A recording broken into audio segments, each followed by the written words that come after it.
Hello, it's Jennifer. Today is Monday, March 25th, and I'm outside looking at my garden. It looks like this orange dream cauliflower somehow went terribly wrong, and now the little curds are starting to rot, so I'm going to go ahead and pull this plant. The same sort of funky thing is happening with this Radish, so I'm going to go ahead and pull this and eat it before it goes bad. So I'm not sure what happened with this cauliflower during development, but it looks pretty messed up. And it's starting to rot, so I'm going to go ahead and mulch this. Anyhow, that's interesting. Yep. Yeah.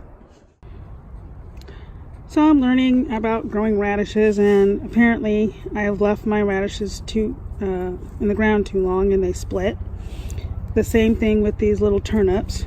They were left in the ground too long and they split.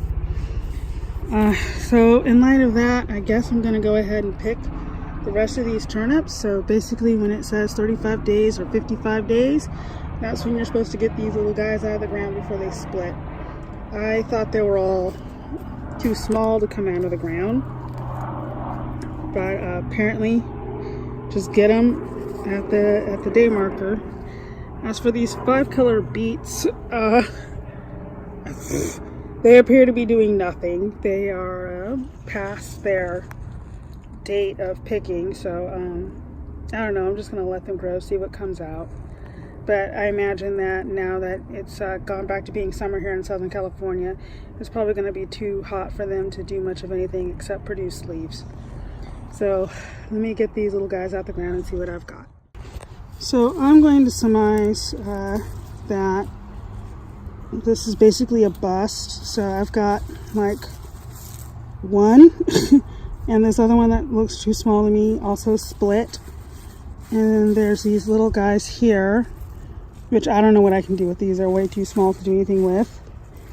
So I'm going to say that these Mikado turnips are not something that I can grow. Oh well. So into the mulch pile with them. So these are my carrots. I just threw a mix of carrot seeds in here and I've been thinning them out as they get bigger. So some of these carrots really took off, like this one. And these over here, so I'll leave them alone. And the other ones I'm just thinning out as I go along. For these bigger carrots, it's time to put a little bit of fertilizer on them to help them finish up. But they're looking good so far. Some of these carrots are just slow. So I'm not surprised that they're this small. I'll take a look at the other carrot patch next after I thin some of these carrots out. Here's the other carrot patch. These are, I believe, the Persian carrots, the little carrots that look like balls. So they're doing well. I guess they'll be ready soon. I'll put some fertilizer on them as well to help the greens grow. So, Parisian carrots again. Today is Tuesday, and now I'm finally getting around to putting cages on my tomatoes. So one of the things that I figured out last year, I don't know why I didn't figure this out sooner, is that the legs on these, the unsupported length of legs on these is too long. And so particularly when I try to jam them in the ground, because I have raised beds, and underneath that raised bed is hard soil, when these hit the hard soil, they bend and don't go in the ground any further, which leaves a long length of unsupported leg. So what I've taken to is cutting these legs down.